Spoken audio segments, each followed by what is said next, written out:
podcast kita sama aku Cynthia. Dan aku Lala. Nah, hari ini kita bakal ngebahas apa yang sering banget dilihat di sosial media. Kalian bisa lihat di sosial media TikTok, Instagram, ataupun berita. Yap, benar banget. Salah satunya kayak wisatawan yang buang sampah sembarangan. Terus ada juga yang ngerusak fasilitas umum cuman buat konten. Apalagi banyak yang melanggar budaya-budaya adat yang ada di Bali. Tapi sebelum kita masuk ke dalam obrolannya, gimana kalau kita undang dua narasumber yang cantik, keren, kece abis teman-teman. What up guys, what up guys, what up guys. Halo, selamat siang Mika. Nah, ini adalah dua narasumber cantik kita teman. Boleh perkenalkan diri teman-teman? Halo semuanya, saya Mika. Aku Riva Lukiana.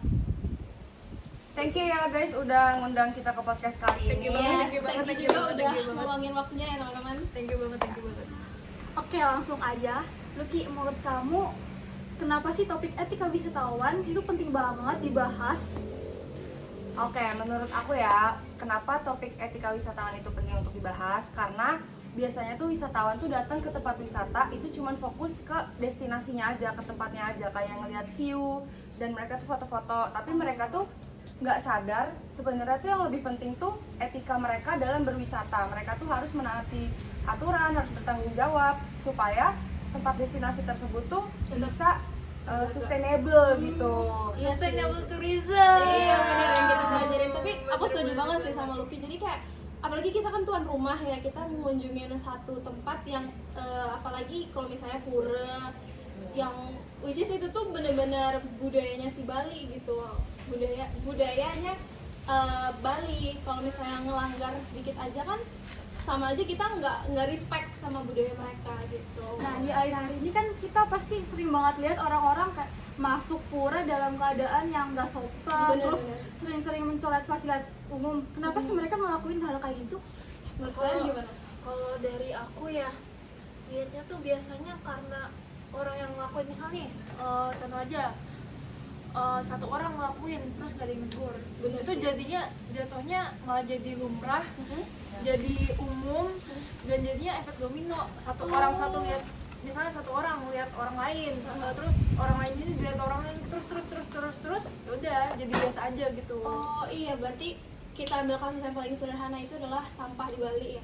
Kan sampah di Bali ini kan yang paling kasus yang sampai sekarang tuh belum terpecahkan gitu. Gimana sih solusi biar sampah-sampah di Bali ini gak setiap jalan tuh ada? Karena aku pernah lihat salah satu turis yang ngevlog daily vlog.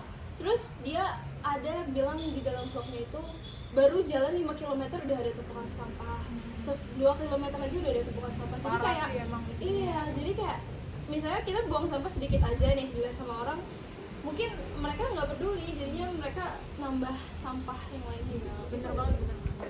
Nah, dari sisi hukumnya di dalam Undang-Undang Nomor 18 Tahun 2025 itu apa sih kaitannya gitu? Kaitannya itu kan dalam kayak melaksanakan kegiatan pariwisata itu semuanya itu kita punya tanggung jawab. Jadi tanggung jawab itu bukan cuma ada di pemerintah, tapi ada di pengelola, ada di masyarakat lokal sekitar tempat destinasi, ada juga wisatawan tersebut ya. Jadi kita tuh semua punya tanggung jawab masing-masing gitu.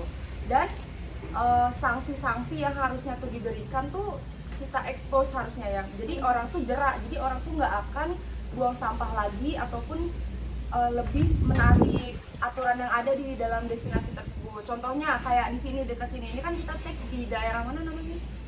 Jimbaran. Pokoknya di samping Rusun. Nah, di samping Rusun ini kan jalannya tuh sempat banyak sampah. Tapi pemerintah sekitar sini tuh, desa adat sini, dia ngeprint kayak banner besar ya, dengan muka yang pernah buang sampah. Jadi tuh maksudnya tujuannya ya, tujuannya tuh biar orang yang buang sampah tuh jerak gitu. Keren. Iya sih, ini idenya bagus sih. Boleh, berarti kalau menurut Mika sendiri gimana? Sebenarnya media sosial sih ngaruh ya. Oke, berarti kita punya 2 statement nih teman-teman.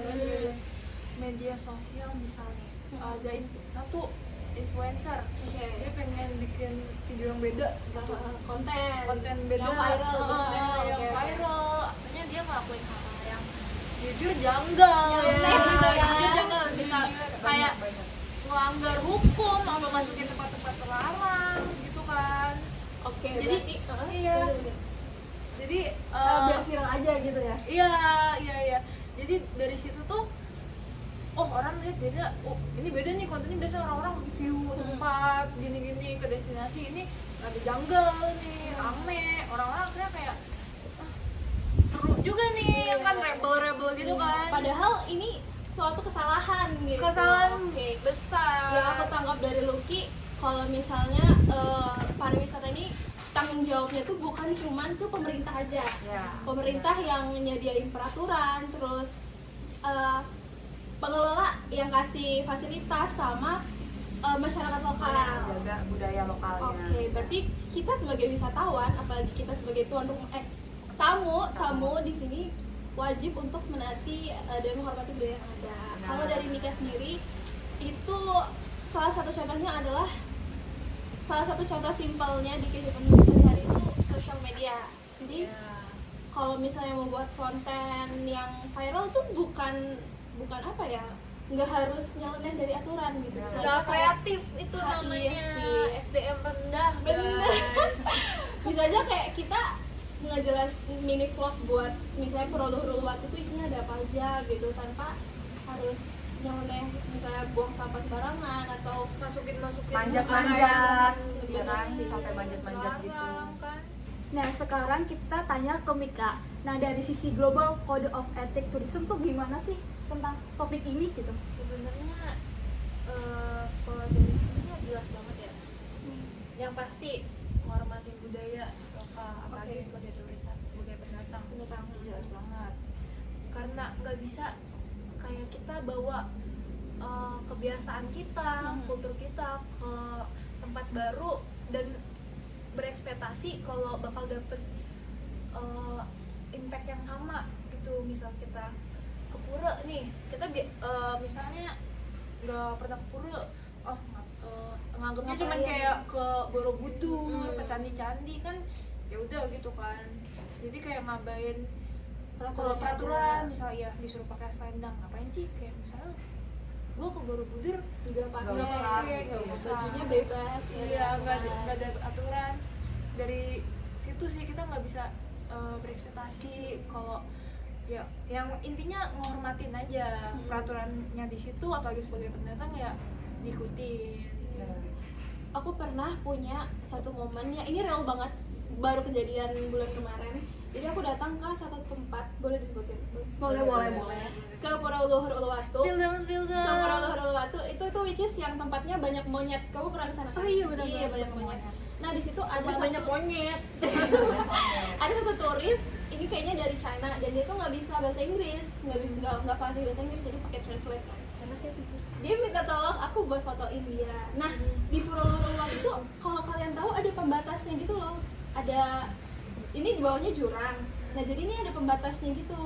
Ada pembatas. Nah, di belakangnya itu sunset. Jadi yang ikonik di Pulau Luhur Uluwatu itu emang sunset yang di depannya ada pura, jadi bagus banget kan. Nah, pas aku mau foto nih, udah siap-siap mau hitung foto, dia tiba-tiba lompat dari pagar itu. Si beliau ini lompat dan foto sebebasnya iya.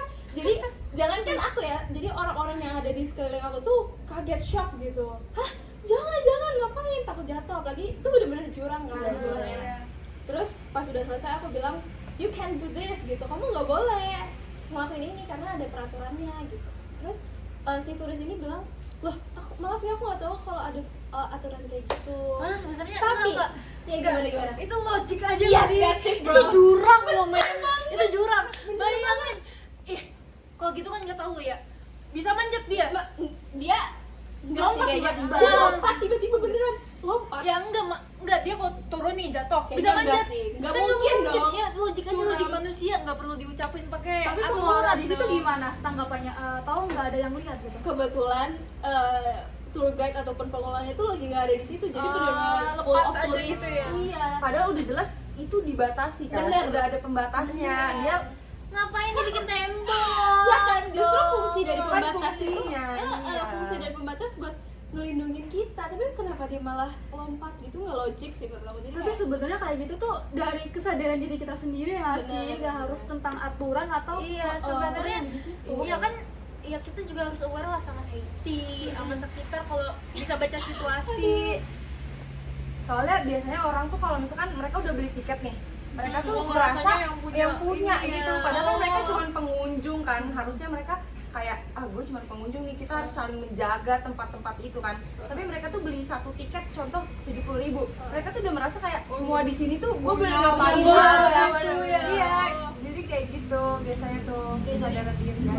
jadi kayak gue udah beli, otomatis gue berhak dong ngelakuin apa aja di Iya. sini gitu. Padahal kamu hanya berhak mengunjungin fasilitas itu aja, tempat destinasi itu aja gitu. Nah, Oke, jadi kesimpulan dari obrolan kita tadi itu adalah kalau menurut aku ya, pariwisata itu bukan cuma buat soal liburan ke satu destinasi kayak ya kan, tapi ya kita juga menghargai, terus kita bertanggung jawab nih sama tempat yang kita datengin gitu. Jadi bukan cuman kayak statement Lucky tadi, bukan cuman tugasnya pengelola lah, cuman bukan pemerintah lah, tapi semua yang Semuanya. terlibat gitu. Kalau menurut kalian gimana? dan menurut aku ya, kan undang-undang juga udah dibuat ya, Undang-Undang Nomor 18 Tahun 2025 itu tentang pokoknya semua perilaku apa?